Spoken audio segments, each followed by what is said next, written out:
Hello everyone. आज मैं आपके लिए जो वीडियो लेकर आई हूँ वो है स्वर संधि और उसके भेद।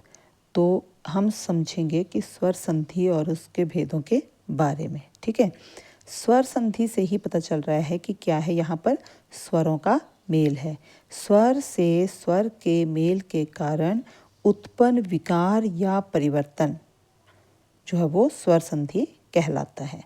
कहने का मतलब क्या हुआ कि अगर कोई स्वर है पहले शब्द में और उसके बाद अगले शब्द में भी स्वर है, तो दोनों को मिलने पर जो परिवर्तन आएगा उसे क्या कहा जाएगा, स्वर संधि। वो उसकी पहचान है कि स्वर के साथ जो वो स्वरों का ही मेल होगा। ठीक है, स्वर संधि के भेद कितने हैं? 5। कौन कौन से? पहला है दीर्घ संधि। दीर्घ जो है वो जैसे शब्द से ही पता चल रहा है कि दीर्घ संधि कौन सी है, तो दीर्घ है मतलब बड़ी। दीर्घ का मतलब होता है बड़ी। ठीक है, तो ये देखिए यहाँ पर है आ, ई, ऊ, ये सारे तीनों जो है वो बड़ी मात्राएं हैं। तो ये वाली मात्राएं आती हैं। जैसे मैंने यहाँ पर उदाहरण दिया हुआ है विद्यार्थी, तो विद्यार्थी में य को जो है वो आ की मात्रा लगी हुई है, तो यहाँ पर दीर्घ संधि है।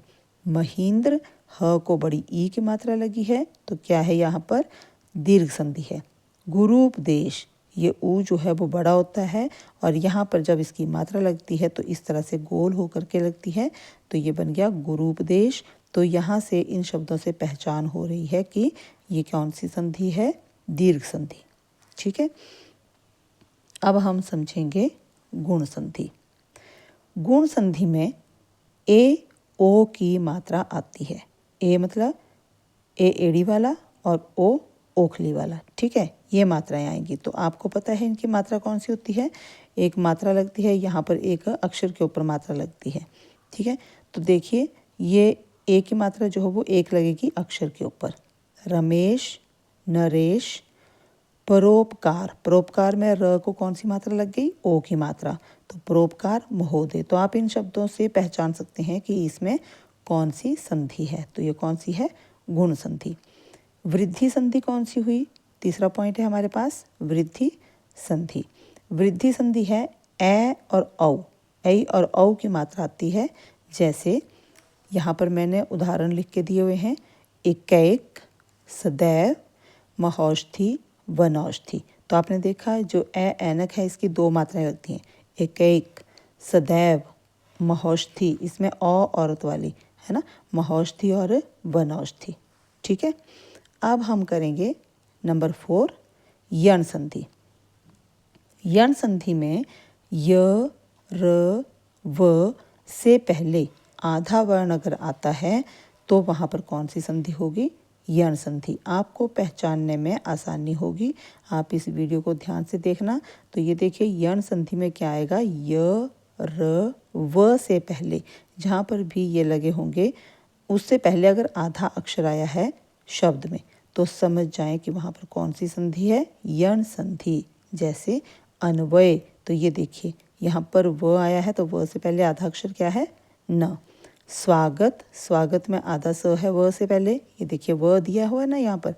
अत्यंत, अत्यंत में य से पहले आधा त है, ये देखिए य से पहले क्या है? आधा त। प्रत्येक में प के नीचे र है तो ये र वाला शब्द आ गया, र है और प यहाँ पर आधा है तो प्रत्येक। तो ये हुआ यण संधि, इसकी पहचान ये है। अब है 5वां अयादि संधि। तो ये जो अयादि संधि है इसमें ए ऐ ओ औ की मात्रा नहीं आती है। ठीक है, आपने क्या याद रखना है? ए ऐ ओ औ, ये 4 जो हैं इनकी मात्रा नहीं आती है और अधिकतर 3 अक्षर का शब्द बनेगा।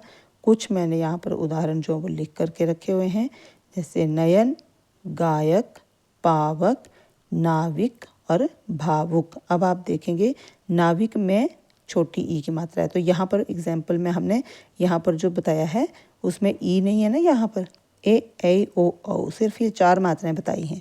लेकिन यहाँ पर कौन सी मात्रा है? नाविक, व को छोटी की मात्रा, और यहाँ भावुक में व को छोटे ऊ की मात्रा। तो ये आ सकती हैं, लेकिन ये 4 जो हैं ये मात्राएं नहीं आएंगी। तो वहाँ पर कौन सी संधि होगी? अयादि संधि। तो ये आपको थोड़ा सा जो ट्रिक्स हैं वो याद रखने पड़ेंगे ताकि आपको संधि पहचानने में मुश्किल ना हो।